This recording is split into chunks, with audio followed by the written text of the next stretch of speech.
Chamgei chamanikab Jehova. Kakoit betut nebo lesson kokeny nekinetigei. Abwati ale kotinye wikit nekararan. Abwati ale kotinye sabato nekararan. Kakitau lesson kotinye wikit nekararan akakimongchi sabato nekinetigei lesson kibagenge. Eng yu ketesetai ak lesson nebo luget neo. Ako kotomo ketestai amoche aborwok kiboitinik chekochop Jehova sikobit koibwech lesson nebo wikini tugul. Eng ane kainaik kekurenon Evelyn nebo arap Tarus, atou lesson nemwoe barakunyi kole kayanet nekirindoi tuguk tugul.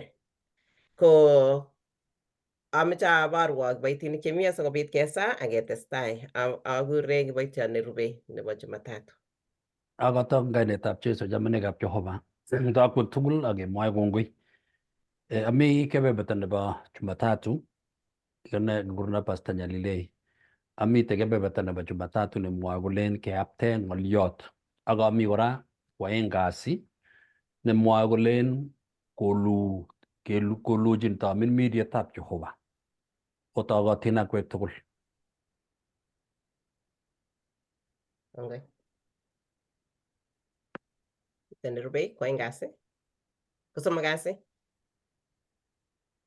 Anyo eng betutab kosomok kasi. Achame akatak tugul kainetab Jeiso chamgei. Kosomok kasi komwoe kolen Kristo inegei, mieindo inegei. Otokotin asikobit kinetkei tugul. Kongoi Maru, karibu. Kongoi biik tugul, asome ale akatak eng kainetab Jeiso akatocho kinetkei kibagenge. Amiten betut nebo kwang'wan kasi akakesune Samar ko betut neking'ololen nelen kasetab it logoiyotab kayanet. Kongoi mising. Kongoi, karibu Lilian, karibu kiboitinikab Jehova. Ongesa anyun kotomo ketestai. Jehova nesobe koekeny, kongoi amu mieindong'ung, kongoi amu kasarta neuni nekaikonech sikobit keweny sirutikuk. Kongoi akobo kitabut luget neo nekinetigei amu eng iman kemi eng luget neo. Kisomin asikobit iyokwech tamirmiriet netilil asikobit kikuye akenai akotechech akocherech. Kakitachin eng kainetab Jeiso netindenyo. Amen. Amen.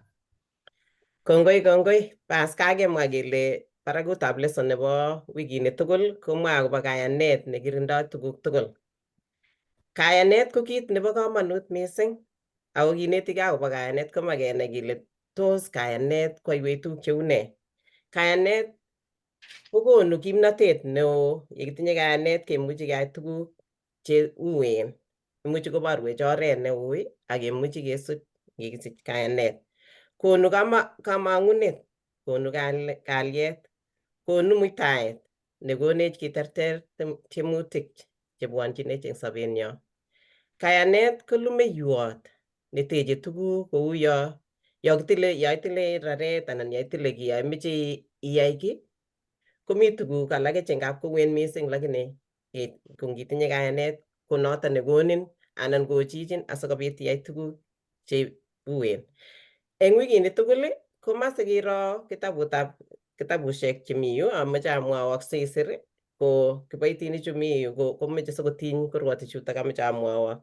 Kisomani tienwokikab kalasunoik 119 kaitit 162. Johanna 16 kaitit 13 akoi 15. Petro nebo 2 1 kaitit 20 ak 21. Epesoek 2 kaitit 8 ak 9. Romanik 3 kaitit 23 ak 24 ak Romanik 6 kaitit 15 akoi 18. Ko choto tugul chemoe kesoman. Ng'oliotab metit nekikere nguni komwoe kenyorchini kitabutab tienwokikab kalasunoik 119 kaitit 11. Mwoe yoto kouni kole kakonore muguleldonyu ng'oliondeng'ung simayaun tengek. Ng'oliondona ko kimwoe Dauti. Ng'oliotab metit ko ng'oliot neikimitech mising.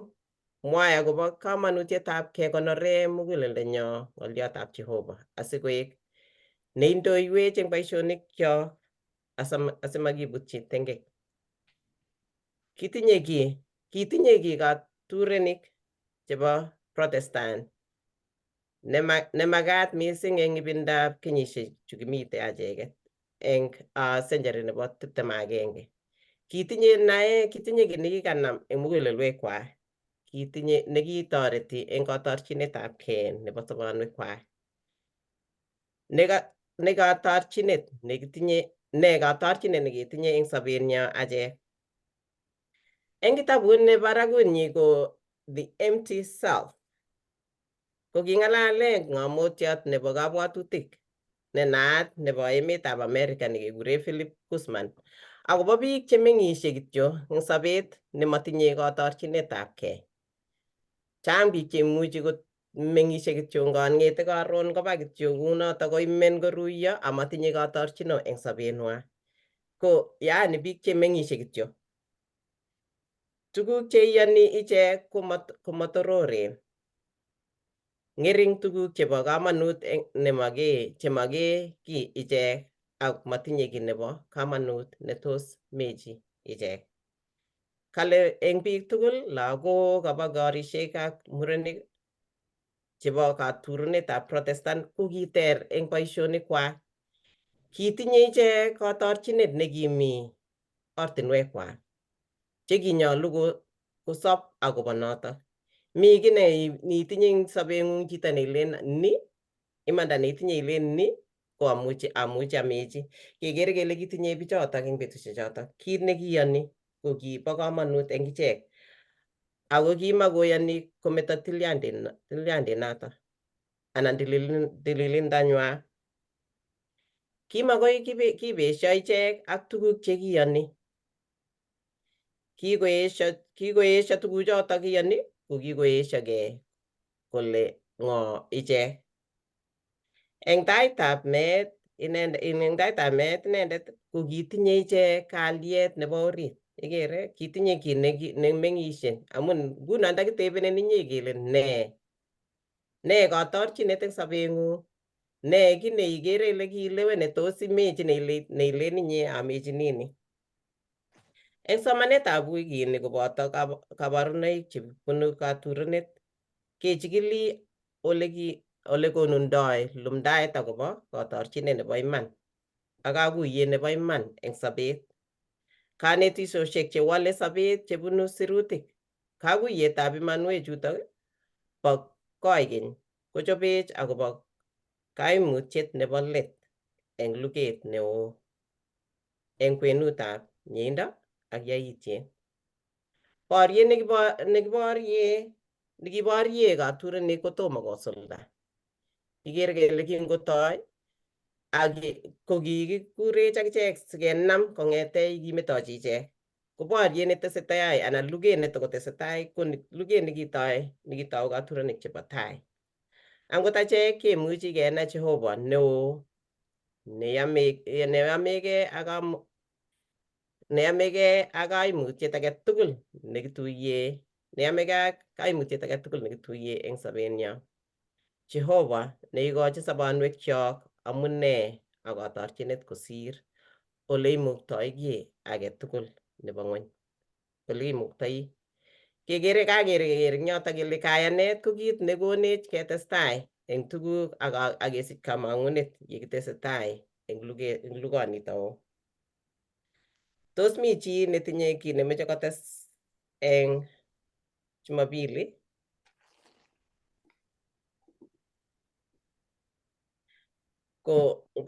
Ngomami ketesetai kebendi kanatak kaba Sabato koskoleny.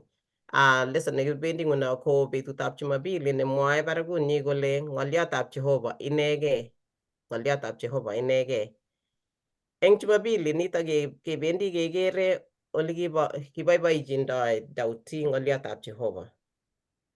Kiboiboichin akichek katurenik chekibo tai ng'oliotab Jehovah. Ako kiek taitab kelyekwak kikibendoti.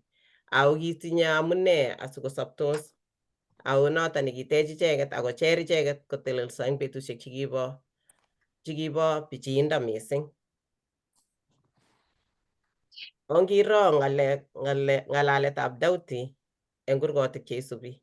Ngesoman eng kitabutab tienwogikab kalosunoik 119 kaitet 103. kesoman agoi 104. Mwae yoto kole anyinyen netya ng'alekuk ye achamchami anyinyen kosir kumnyat eng kutinyu. Anyoru kakuyet eng kanetisyoshekuk, notok aweche oret age tugul nebo lembech. Ikere? Kimwae Daudi notok. Ngesoman kora koitet 147 komwae yoto kole kiakurin kotom koech, kiamong'u ng'alekuk. Kaitet 166. Abaibai eng ng'olyondeng'ung kou ne anyoru.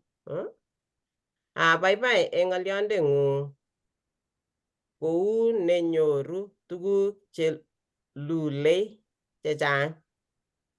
Chelulei lene yoto. Chelulei chechang. Ilule chechang. Chelulei chechang. Kine kabwatet nekitinye Daudi akobo ng'olyotab Jehova. Kakeker eng yoto kele kikosegei ng'olyotab Jehova inendet mising, amu kindochin inendet eng boisionik tugul kakero kora eng ng'olyotab metit tuguk chekemwa kole Daudi eng yoto. Ko kitingdoi ano nitok katurenik ak tinye kachutunet neu ne eng sobonwekyok rani ng'olyotab Jehova. Ko ngesich ng'olyotab Jehova kondoiwech koek konech kesich kayanet mising. Yekisoman akobo tuguk chepkoarorwech Jehova, yekimilu konitok, kemilu kit neo, kengen kele cherech kikisich kayanet, kengen kele kitesetai kondoiwech Jehova.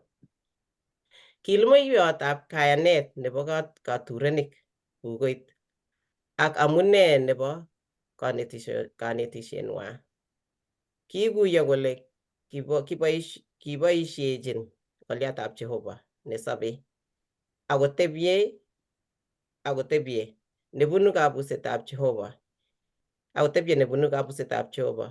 Kibo kamanut eng ichek ng'olyot age tugul.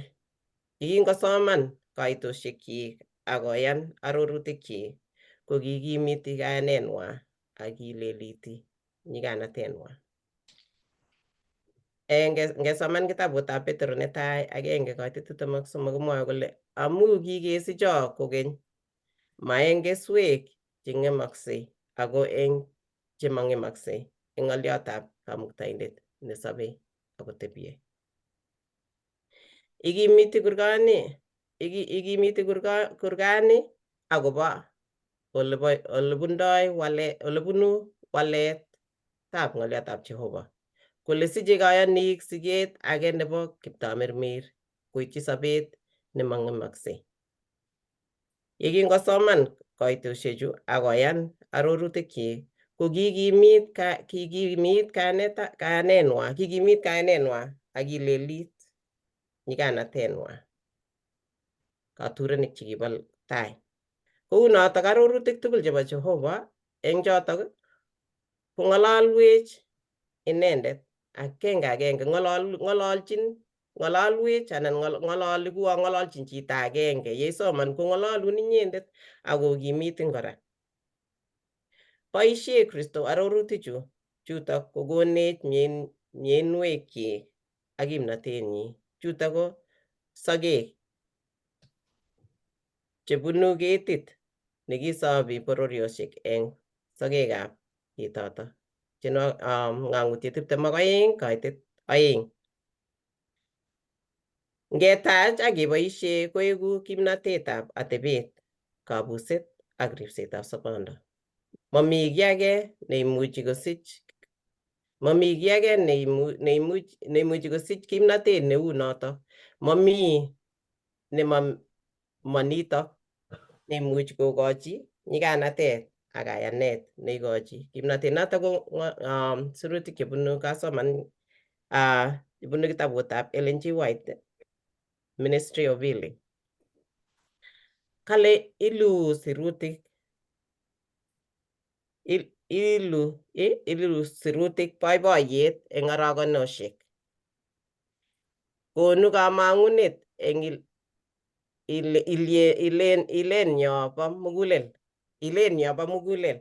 Notok komwae akobo sirutikab Jehova. Kale konu lapkeiyet eng imenindanyo. Konu katorchinetabgei eng kwong'enyo. Konu nyiganatet eng pichinwekyo. Konu kimnatet eng pichinwekyo. Konu kimnatet eng nyalulenyo ak ng'omnatet eng kabusnatenyo. Notok komwae akobo sirutikab Jehova. Yekiruchi ng'oliotab Jehova ak eng kayanet kimong'u arorutikyi ko kimnatetab Jehova nekonu sobet, kokimitech eng borwek ak nautik, eng kabwatutik ak eng kiptamirmir. Kakonetech yutok ak kekas mising akobo ole ikimitatech ng'oliotab Jehova. Yekisoman sirutietab Jehova kokimitech akotese kayanenyo akemuchi ketelelso akesich ne amune sikesoptosi ak amune eng sobenyo. Tos mi chi nemeche kotes ng'olio eng yotok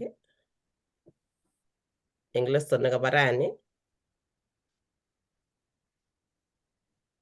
Kimnatetab amdoik chekibo tai kokitiegei kayanet ak logoiwek chemiach. Ak kinaak eng mugulelwekwak kele eng sobet age tugul nesobe ko Christianik ko kimukomuchi komanda eng tuguk chechang amu nito nekitoret icheket chekitur ng'oliotab Jehova. Kinam Kristo koek nebo komonut eng mugulelwekwak, moistoegei. Kongoi mising. Ko ngomami chi netokotese ng'olio, tache chito nerubei. Kongoi mising, kongoi eng taunet, kongoi Evelyn. Kaimwaiwech mising akobo kayanet, kele kayanet ko nikisich kaniset. Kakibe kebeberta nebo Jumatatu amu eng kebeberta nebo Jumapili ko kinai bichu kole sirutik chebo Jehova ichegei chekochin kimnatet sobenwa nebo kristianatet. Ako nekikochi kamang'unet icheket konai kole angasobe Jehova akobo iman. Kakibe kebeberta nekilen keapte ng'oliot. Eng kebeberi kekere boisiet nekiyaak eng betusiekab alamalaik mising eng betusiekab Paulo. Kamwoiwech Paulo eng kitabutab Korintoik nebo 2:4 akoi 6 ak Korintoik 2:14. Ako kiit kasarta nekiek ng'oi kayanetab Paulo amu naat komie kele Paulo ko nekiamda logoiwek chemiachen, inendet sirindet nekisir kitabusiek chechang, inendet nekiwo tokwek chechang koamda logoiwek chemiach. Eng amdaetab Paulo ko kinyor kirindoik chekiesio kimnatetab Jehova. Ko ameche asoman Korintoik nebo 2:13 koitetab 8. Kamwa Paulo kole eng amdaetab logoiwek chemiachen kale amu makimuchi keyai kiy nekirindoi imanit ako netoreti imanit. Ngisoman kurgani ko kurget ne kasarta age tugul mwa Ingereza komie kale we can do nothing against the truth but for the truth. Ko eng Kalenjin kamwa kole amu makimuchi keyai kit nekirindoi imanit ako netoreti imanit. Kito nekitoret Paulo eng amdaetab logoiwek chemiachen ko kurgani. Kale makimuchi keyai kiy age tugul nekirindoi imanit. Ako imanit ko nekitorori eng sobet nebo kristianatenyo. Kiamda Paulo eng oret age tugul kong'ete eng nganaset age akoi nganaset age amu kimeche kokimit ng'oliotab Jehova. Amdaetab Paulo ko kinyor kirindoik chekibistoi akobo ng'oliotab Jehova. Ako kimuita Paulo konam imanitab Jehova koek notok tait nebo sobondonyi akoek lapkeiyet nebo muguleldonyi. Mi biik chekibois kokakoistogei eng Paulo ak alamalaik. Eng betusiekab ng'oiyondit nebo kaniset komi biik cheu che icheket ko katurik chekitur imanda ak korib ng'oliotab Jehova. Agenge ko sirindetab sirutik nekikure William Tyndale. William ini ko kibois eng emetab Uingereza ak kityem kowal sirutik chetililen ak kosir Bible. Kisir Bible eng kebeberta age tugul kotoretigei ak chito nekikure Wycliffe.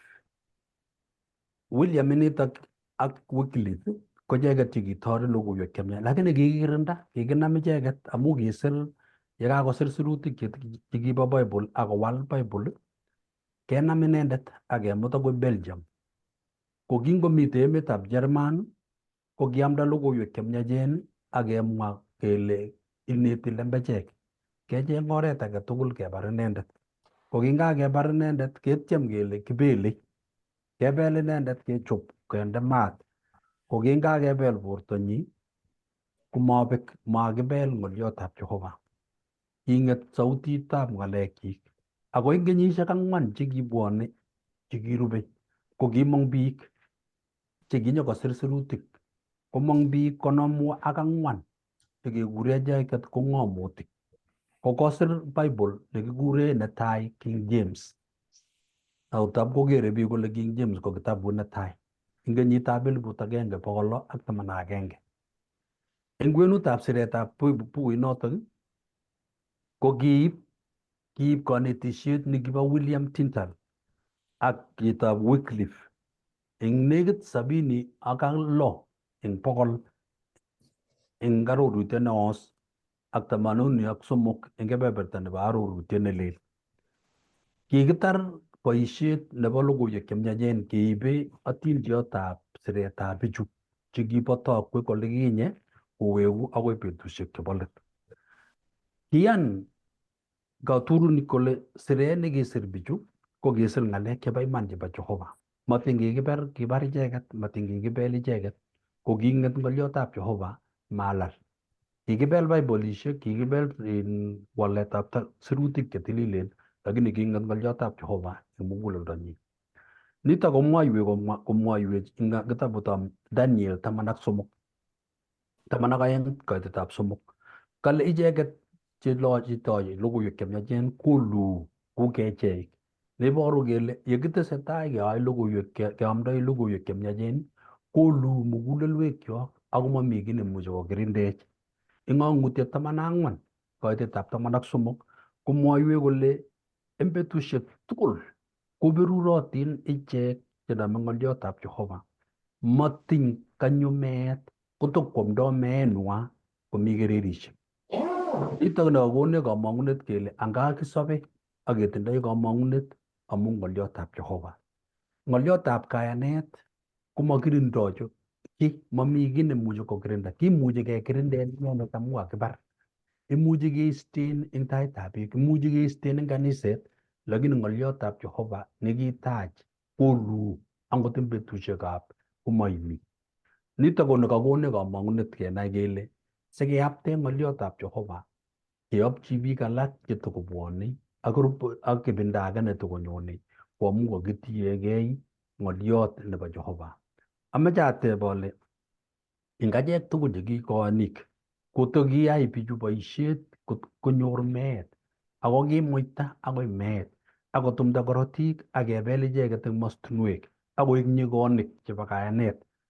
Ko nee nekirindech eng betusiechu simakinam ng'oliotab Jehova koek kamanut eng achek sikobit koek icheket ingele kito nekitoret bichu eng mugulelwekwak ko kiyam ng'oliot eng mugulelwek. Kale kicham kenome lagok chemengechen akelechin osoman somwoiwech kotebe kundit singobendoti eng yun ko baruet nemwoe ng'alek chebo Jehova amu ng'alaletnywa. Ko ngotoretech nitok kokonech kamang'unet sikenai kele tos nee nekikonamech siketoptopen eng ng'oliotab Jehova nemakinam koek kamanut kou bichu kibo tai. Tos mi chi netindoi tebut eng achek chekimi yu netese akobo keyapte ng'oliot?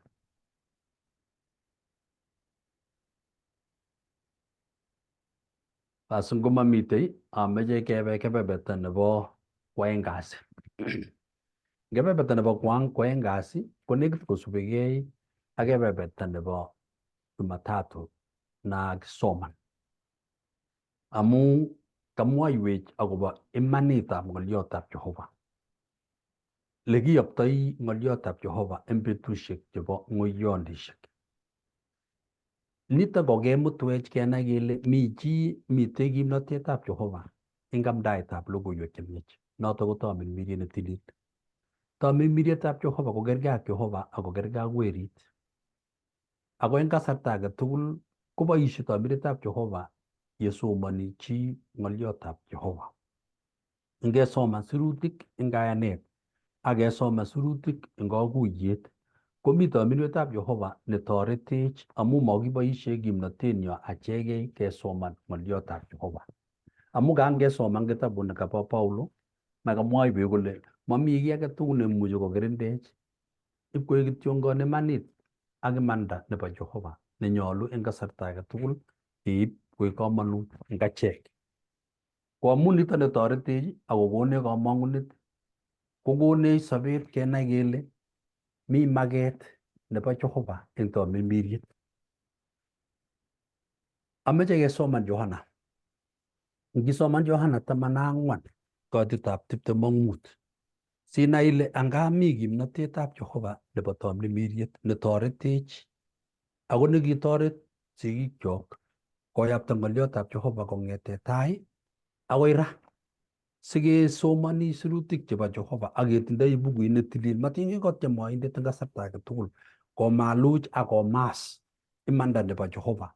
Kotokotestai imandab Jehova eng kasarta age tugul nebo sobet nebo chi. 14 koititab 25 ak 26 eng kitabutab Johana komwoe akobo tamirmirietab Jehova.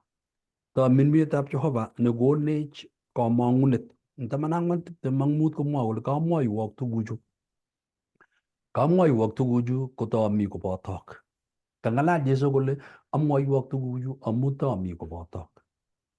Ako inetok tugul tuguk tugul kaikaindet notok ko tamirmiriet ne tilil neiyogu kwanda eng kainenyu akobwotwok tuguk tugul chekiamwoiwok. Kamwa kaamiset nekamwa Jesu koamis kokergei ak kaamiset nemitei Johana 16 koititab 13 akoi 15. Kale yekanyo tamirmirietab imanit notok tamirmirietab Jehova komwoe imanda. Ko tuguk chekimwoiwech Jesu akomwochi alamalait konet kemboi ak bet, konetat ak kwai kwang'utik chekiyai. Ko kale tuguchu amwoiwok konyone kaikaindet nyokokoikoi mugulelwekwok notok ko tamirmiriet ne tilil. Sikobit konetak tuguk tugul chekikamwoiwok akokono kaguiyet. Makoi kinyoru kaguiyet nebo somanet nebo sirutik chetililen ngomami tamirmirietab Jehova. Mitei tamirmirietab Jehova sikobit kotangus mugulelwekyok iliotin chematindoi kaguiyet ak chematindoi naet. Nyolu eng chi age tugul yeisoe anan yeisomani sirutik chetililen komesoman ku somanetab sukul anan ko somanet age tugul neisomani ngoyatak muguleldong'ung ak itach tamirmirietab Jehova sikobit kokaikai muguleldong'ung. Eng Petro nebo 2:1 ak 21 kole mami maunotet age tugul nenyone eng maketab chi. Ako nyone amu maketab Jehova. Maunotet age tugul nekimwoe akobo sirutik chetililen, akobo tuguk chebwone, akobo tugun cheetan ak tuguk chemuchi kemwochi biik konai konyone amu tamirmirietab Jehova. Maunotet konyone amu tamirmiriet. Chi age tugul nemauteni konyoru konai kole mi tamirmirietab Jehova. Mi chito agenge nekisoman kotokomi university nekikure Martin Luther. Martin Luther komitei eng Germany, Jerumani, ko kitindoi copy agenge nebo kitabutab Bible nekikakisire kutitab Latin. Akingen kole eng somanetab sirutik chetililen kingosoman kebeberta age tugul nebo sirutik amu ingen ile kikakekirinda biik eng betusiek chotok simasoman sirutik chetililen. Yekiuny sirutik chetililen kekochi tisik sikong'et biik chun tugul chekasik chenyobwone sautik kokase kityo ng'alek chebo tisik ako masomonjingei. Kong'et Martin Luther ini kosoman kabisa eng muguleldonyi ak sobenyi tugul. Ako kale kingosoman kebeberta age tugul nebo kurget eng sirutik chetililen koyotokse muguleldonyi akoyatak konyek. Kale kinyoru kaberuret eng kebeberta age tugul nebo somanenyi. Ngisoman atindiotab Martin Luther ko kinyor kabisa, kinyor tamirietab Jehova eng muguleldonyi akokochi kakuyet ak naet nebo orit. Ko kikakokochi muguleldo naet nebo orit komwa kole kale kisir eng siret nekikakosoman sirutik kole Jehova kaiyotwo tuguk chekimongen eng bukuit netilil. Ako nguno kokanai imanit nekimongen. Kitoret Martin Luther eng oret age tugul kotelel amu ng'oliotab Jehova ak kebeberta nebo sirutik chetililen kiyat muguleldonyi, kiyat kabwatutik, kosir tuguk chekiesho 95 chekikure thesis akonde inatutab kaniset kurget akolei biik nyolu kesub leu imandab sirutik chetililen. Nyolu kesub lekikisirta ng'oliotab Jehova. Eng kamang'unetab kimnatetab Jehova sikoek nyikanet akoek nyikonik katurunik chebo tai komelen kiek nyikonik amu kimnatet, kiek nyikonik amu tindoi imanit. Ieku nyikan amu ingen imanda.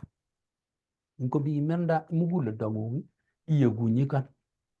Kitoret yuto katurik chekinyokotestai cheu biik cheu John Knox.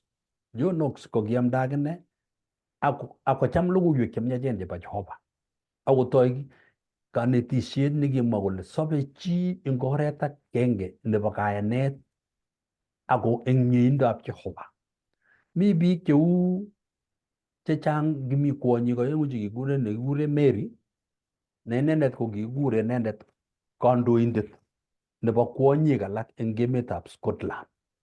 Ko amu kisoman sirutik chetililen Mary ni ak kale eng siretab Mary ko kimwa ng'oliot neuni agenge. Kale kingasoman sirutik chetililen nebo Jehova akanai akuye ale anga mi kanetik chebo Roman Catholic chekikoberberech akikonet kanetisiet age nekimastaat. Kingong'alal Mary eng muguleldonyi ko kinai kole ayani ng'oliotab Jehova kou ye kikisir amu kisomanjigei inegei.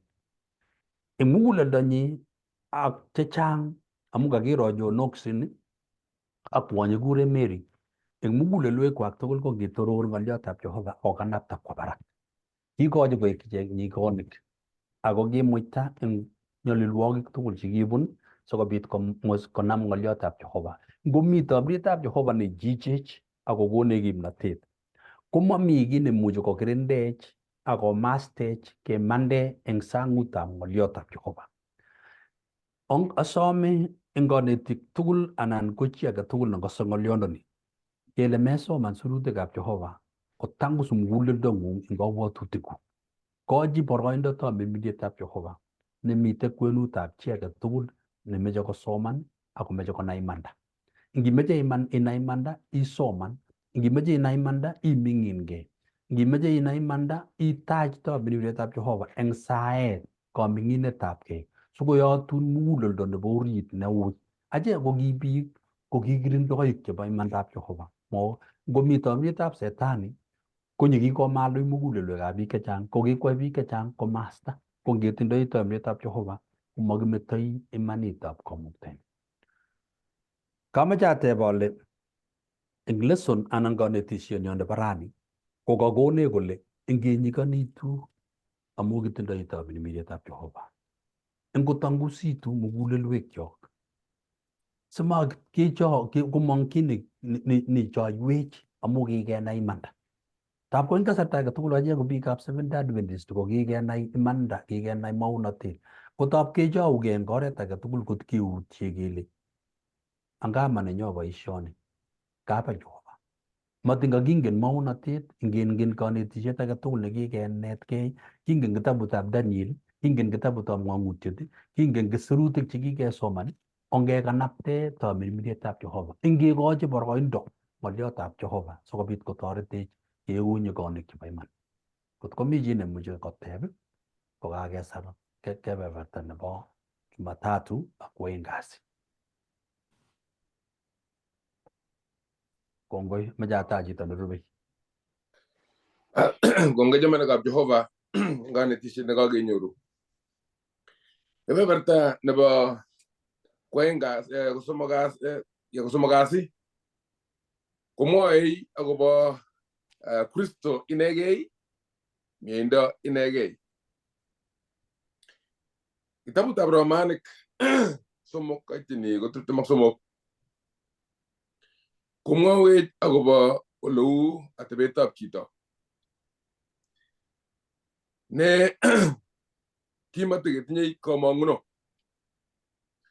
Kole 23 eng Romanik 3 amu kikoyai tugul tengek amaityin tornatetab Jehova. Keborwech kebeberta nebo tai ko kikeyai tugul tengek ako makeityin tornatetab Jehova. Amune asimakeityin tornatetab Jehova? Komwa kitabutab Romanik 6 koiteni 23 kole amu melektab tengek ko meet, ako konunetab chomyet nebo Jehova ko sobondab koikeny eng Kristo. Kingwai tugul tengek komakosikyin kotokoityi tornatetab Jehova. Kakonyolji meet amu mwoe kole melektab tengek ko meet. Eng noto age tugul nekakoyai tengek konyoljin meet amu melektab tengek ko meet.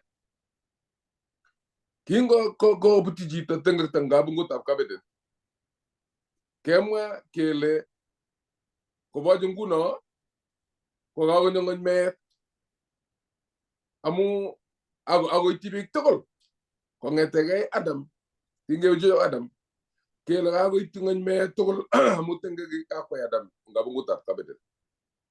Akoi nguno chamenekab Jehova kerirtosi ak kewoktosi amu meet nekikonyo. Lakini kwong'utiet agenge ko mieindoab Jehova nekinyo eng Jeiso Kristo ko kinyo kokon ng'oliot agenge nebo kowekyech tilyandit nekimite eng tai koboto Jehova. Ngisoman eng kitabutab Johana 1:14 kokonech introduction nebo chi nekikure Jeiso. Kale kiek ng'oliot borto. Ngesoman eng Johana 1:1 kekase kelen ki eng taunet ko kimi ng'oliot ak Jehova ak ki Jehova ng'oliot. Lakini ngibimi 14 komwa kole kiek ng'oliot borto ak komeny kwenunyo. Eng noto ka ng'oliondoni kikilen Jehova ng'oliot ko kinyokowalak akoek borto. Yeityo komeny kwenunyo kale ak kikiker torornatenyi neu inendet neu nebo inendet nekikiinegei kobun kwanda. Inendet nekikiinegei kobun kwanda ko Jeiso. Ko king'ap komeny kwenunyo kekere torornatenyi kou nebo Jeiso. Kero akale kinyitat mieindo ak imanit. Eng oret age ng'oliondonitok kinyo komeny kwenunyo ko Jeiso. Ako Jeiso ini ko kinyitat mieindo ak imanit kobun kwanda. Eng oret age ko kikiyok Jeiso Jehova amu mieindanyi. Ngeng'ololi akobo mieindoab Jehova keng'olole akobo chomyetab Jehova, keng'olole akobo sarunet nekikonech Jehova eng oretab Jeiso nekinyokome eng murtoiyot akobo achek. Ng'oliondoni king'olole eng betutab rani kemeche konai ng'ony komugul konai kole mamitei sarunet nekikikon nebo chi agenge. Lakini kou yemwoe kitabutab Tito 2:11 komwoe kole namu kikotok mieindoab Jehova. Mieindoab Jehova nito ng'olole ko Jeiso nekakimwoe kelen kinyitat mieindo ak imanit nekinyo koek borto ak komeny kwenunyo. Kole anyun Tito kikotok mieindoab Jehova neityin biik tugul yetunet. Mami chi akot agenge neng'etu. Ki eng tai atkinye ko kikiiti ko sarunet kobo biik yautik kityongon. Ak kikiiti ko sarunet kobo amu kerib ng'atutikab Jehova inyoru sarunet. Eng kasarta kimatokomuch kwai ng'atutiet kito nekinyolu kwai ko kale kinyokome Kristo akobo achek asikobit kiitiechi manda eng kayanet eng Kristo Jeiso. Eng nitok kemwa kele ki kiptengekinik achek tugul kemi tukuretab asista. Kitun konete chi nekikure marehemu Arap Kiron koboisie ki nekale biik tugul eng kuretab asista komyandos. Kale ndakiwendi kele kakicher thermometer neu no boisie daktari yeityo kepiman temperature nebo chi tugul ko temperature nebo chi tugul komite barak. Ngele kolen chito age ami ane matinye ng'olyo abaibai kelenjin ngekere thermometer ko ngende thermometer koboru kole acha mi barak maat kabisa isirtot neng'ung nyekinde nebo age tugul komyoni age tugul mogonjwet. Kele askara kilyojin kele imenye chepkerichot chi age tugul komwa sirutik kole mawechin chi chepkerichot ngomamyoni ako age tugul nekose ng'wonindo eng bortonyi kowechin chepkerichot. Eng notok ngotko mengen ile kiptengekiot komewechini Jeiso ne chepkerichot, ngotko mengen ile imyoni komekoi iwechi daktari. Eng notok ko ki kiptengekinik tugul ako nyolu kenai kele kikebutyi tengekto ako nyolchinech kebwonchi Jeiso asikobit kenyoru sarunet. Notok ng'alal kitabuni kole Kristo inegei, mieindo inegei asimailoskei chi kole amuchi asargei ako sarunenyo ko eng Jehova kobun Jeiso Kristo. Ma eng ng'atutik ako eng kayanet. Kong'alal kitabutab Romanik 3:11 kole tos kale kowek agenge Jehova akoityin imanda eng kayanet chikimuratan akoityin imanda eng kayanet chimakimuratan katesom notok. Kole eng 3:1 tos keyai anyun ng'atutiet koek nematile kemu kayanet kele achicha kikimite ng'atutiet. Eng notok ma eng ng'atutiet sarunetab chi ako eng kayanet, lakini ng'atutiet kotindoi kebeberta nebo atebetab Jehova nenyolu kobor chi kologoiyat nebo kayanet nemitei eng oritinyo. Eng siotore ko kitabutab Romanik 6:8 komwoe ng'olyo neuni. Koit 8 komwa kole Romanik 5:8 komwa kole ako iboru achek Jehova chamyenyi amu yekitako kiptengekinik kome Kristo akobo achek. Ak nesire mising anyun ko kikiitiechi manda eng korotikyik kesorwech eng neregekab Jehova eng inendet. Amu yekitako kibunik ko kikituyech ak Jehova eng meetab werinyi. Nesire mising anyun ko kikituyech kesorwech eng sobondonyi. Ak maunotok kityo ako kibaibai achek eng Jehova eng kiptaendenyo Jesu Kristo amu kikenyoru eng inendet katuyet.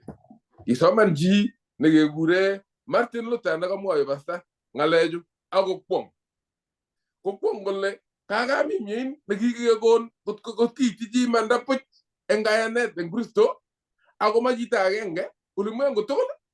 King'ep kosoman Martin Luther ng'alyotono kwamda logoiwek chemechen. Koib logoiwek chemechen eng kebeberwek cheterchin chechang. Chamanekab Jehova tos yekikas akobo kikikonu puch ko tos ne kebeber nekeibei asikeyapte logoiwek chemechen nebo yetunet koityi emet komugul. Chi netebei anan ko netesei. Mi ng'olyo nekikoim kristianik chechang akobo koitinetab imanda eng kayanet. Kele kisobe eng kayanet inegei, ma kisobe eng mieindo ak kayanet komakimoke ng'atutikab Jehova. Kitindoi baornatet nebo sirutik chetililen chemwoiwech kole kayanet nekiyoni Jehova amu makingen tengek kangikonu maelezo nebo chi nemyoni. Ko eng kasarta age tugul kekere kele achek tugul kemiondosi eng tengek. Romanik 6:23 kole kikobutyo tugul tengekto ak kikerat eng taitab Jehova. Ko amu tengek nekikenyoru koborwech tengek ng'atutik. So ng'atutiet kou kiyoit neikweng'e mugulelwekyok. Ako masorwech ng'atutik, iborwech tengekto. Chito nesorwech ko Jeiso. Ko ngiyan Jeiso ko chito neimutech achek kiptengekinik kokakoborwech ng'atutiet akolilech komutyinech Jeiso eng oretab kayanet. Ipkong'et Jeiso eng kebeberta nin kosorwech eng mieindo. Ko mieinotok Jehova kobuchi tengekwogik tugul chekitindoi sikesop eng kayanet, kesorwech eng mieindo, ak kerib ng'atutikab Jehova.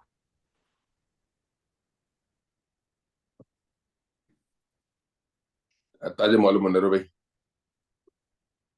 Kongoi missing mwalimuinik cheka otestai ako yerube eng yu keng'olole kasetab it logoiyatab kayanet.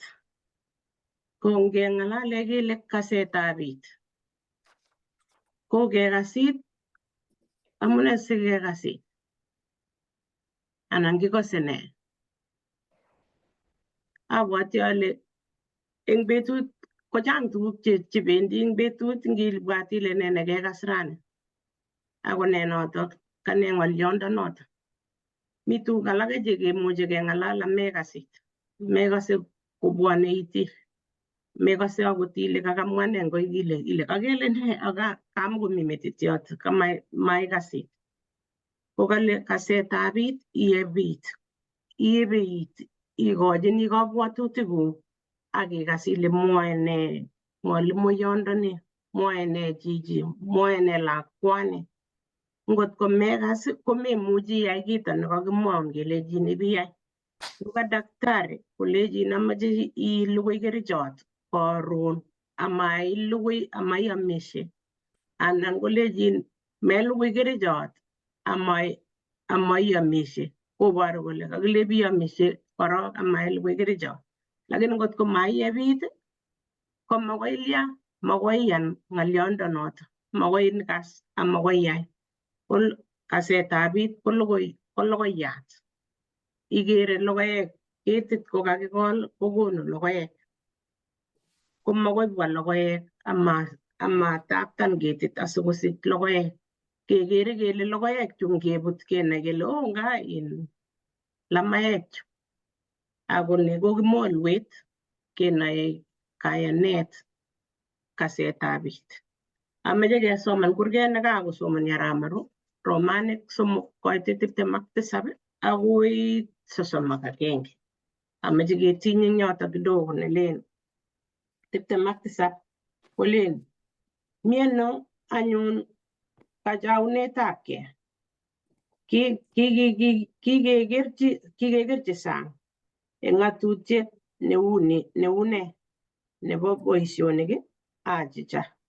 Ako eng ng'atutietab kayanet kiiti anyun kele kiitchin chi imanda eng kayanet. Kiitchin ng'o? Kiitchin chi imanda eng kayanet ama boisionikab ng'atutik. Anan Jehova ko Jehova nebo Yahudi kityo ama Jehova nebo bororiosiek akichek. Bo bororiosiek akichek.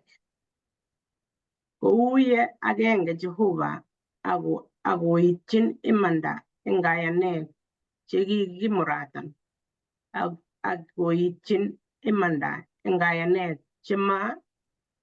chemakimuratan. Tos kiyai anyun ng'atutiet koek ne nematile kiy amu kayanet? Achicha, mau noto. Kikimiti ng'atutiet. Abwoti ale kimi betut age nekikinetkei eng quarter nebo nekorube nekolen kokikimi kokoite 30 kolen kouye agenge Jehova akiitchin imanda eng kayanet chekikimuratan akiitchin imanda eng kayanet chemakimuratan. Kokikakinetkei akomu ki Jehova nekiwendi kikinyo kosor, kokimanyokosor ichek chekilya biikab Yahudi ichegei kisorwech kobotech inye ak ane. Ko yu nguno kakinetkei akobo kayanet nenyorune amu ikase it ng'oliotab Jehova. Komwawech chito age nekikure John Wesley. John Wesley kale kimite London. Kale pkoebit kesomani ng'oliot. Kosomani chito nekakatekemwa Luther.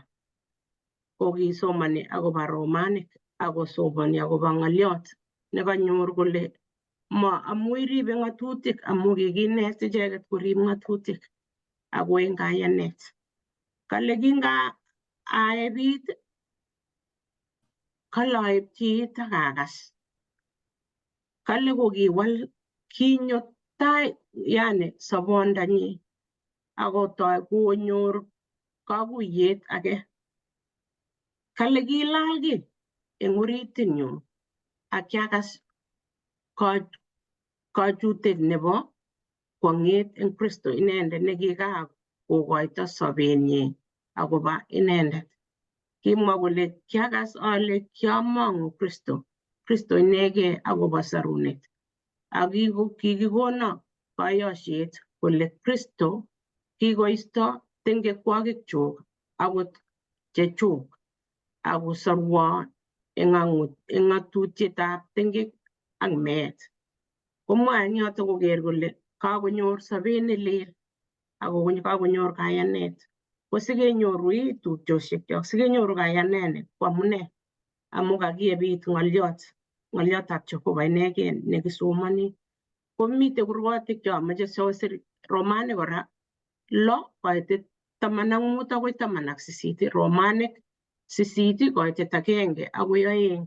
Atya isoman itilde Petro netai 2:2 asikeker amu eng wakati asisoman akiepchi it ng'oliot amu kikesorwech. Asome sikenetech yoto kele kesoman ikere ng'oliot eng oret netetat nekonech imanit mising asimakimaste, asiketebe oret nekonech imanda.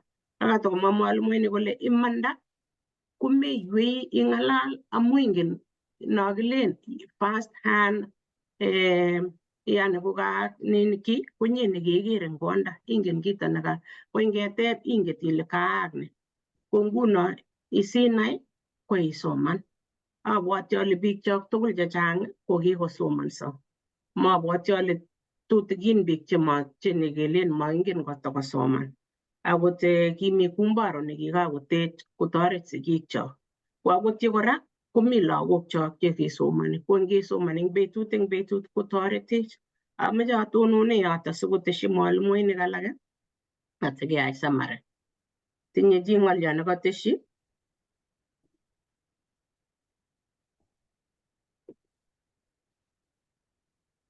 Tos mi chi? Ngomamite ko abwoti ale kabwatutiet netesetai. Ko kameche asoman kiy nekami lesson eng yu nekamwae kolen yekingotuiyogei bunik kale sikoterter kayanetab nekikitur ak yekitoku kele nekit kechut rotokab chok. Kale kikakopangan rotonikab chok kewire bichu tugul chekakekas chekikakonam ng'oliotab Jehova. Kelen kewirchi alak korkoret, kebel alak kelyochi. Lakini mabotbotenso bichotok. Amune? Amu kitindoi imanda nekikakonai kole atindoi akot ndakesirtoe meet yu, atindoi kamang'unet nenyorchini Kristo inegei. Ara ngachek anyun tos kitinye kayanonotok ne ngoit katumtumet nekanyonjin inyegei amu kimuchi kotumtumok eng ng'ony. Kotekekose kelen kaitumtumano biikcho lakini yekanyonjin itinye kayanet notok. Tupchosyekchok ongeker Jeiso ako Jeiso inegei ne notok netindoi kifunguet nekonech kesirtoe meet nebwondoni. Kongoi mising ako atochok eng wikit nenyone kesomani lesson nemoche sikinetkei nelen baorinik 2. Ko baorinik chotok 2 kemoche sikenai.